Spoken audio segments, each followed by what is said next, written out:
Nipo hapa kwa niaba ya Mheshimiwa Profesa Adolf Mkenda, Waziri wa Elimu, Sayansi na Teknolojia, ambaye alitarajiwa kuwa mgeni rasmi katika hafla hii, lakini ilimpendeza yeye mimi kuja hapa kwa sababu nakuja kuongea na vijana. Hivyo naomba mupokee kwanza udhuru wake, lakini tupokee fursa ambayo amenipa mimi ya kuja hapa na kuja kuongea na vijana wenzangu. Nichukue fursa hii kuipongeza management ya VETA pamoja na washirika wa mradi huu kwa kubuni wazo lenye tija linalogusa sekta yenye uhitaji mkubwa wa ujuzi.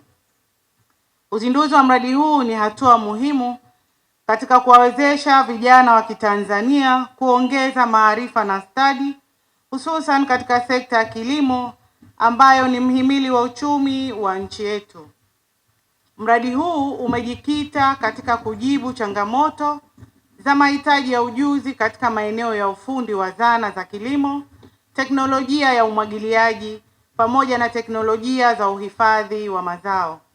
Matumizi sahihi ya teknolojia hizi yataongeza tija katika uzalishaji na kupunguza upotevu wa mazao baada ya mavuno, hivyo kuchangia kukuza uchumi na ustawi wa wananchi. Serikali ya awamu ya sita chini ya uongozi wa Mheshimiwa Dr. Samia Suluhu Hassan, Rais wa Jamhuri ya Muungano wa Tanzania, imeweka mkazo mkubwa katika kuifanya sekta ya kilimo kuwa ya kisasa na yenye tija ili iweze kuchangia kikamilifu katika ajira na uchumi wa taifa. Tangu kuasisiwa kwa taifa hili, sekta ya kilimo imeendelea kuwa uti wa mgongo wa uchumi wetu, ikiajiri zaidi ya 60% ya Watanzania. Ili sekta hii iwe shindani kikanda na kimataifa, ni lazima iendeshwe na nguvu kazi yenye ujuzi, ubunifu na maarifa ya kibiashara. Katika kipindi cha sasa, tunaona mabadiliko makubwa katika kilimo, kuanzia matumizi ya zana na mitambo ya kisasa, mifumo ya umwagiliaji yenye ufanisi, teknolojia za kuhifadhi mazao baada ya mavuno, hadi matumizi ya tehama katika masoko na usimamizi wa uzalishaji. Kilimo cha leo si cha jembe la mkono pekee, bali ni kilimo cha teknolojia, thamani na biashara. Hivyo vijana wetu wanapaswa kuandaliwa kwa ujuzi unaowawezesha kushiriki kikamilifu katika mnyororo mzima wa thamani katika kilimo. Mwenendo wa maendeleo katika sekta ya kilimo unaonyesha kuwa katika miaka ijayo mahitaji ya wataalamu wa umwagiliaji, uchakataji na uhifadhi wa mazao yataongezeka kwa kasi. Hali hii inachangiwa na ongezeko la uwekezaji katika kilimo na viwanda vinavyotegemea mazao ya kilimo.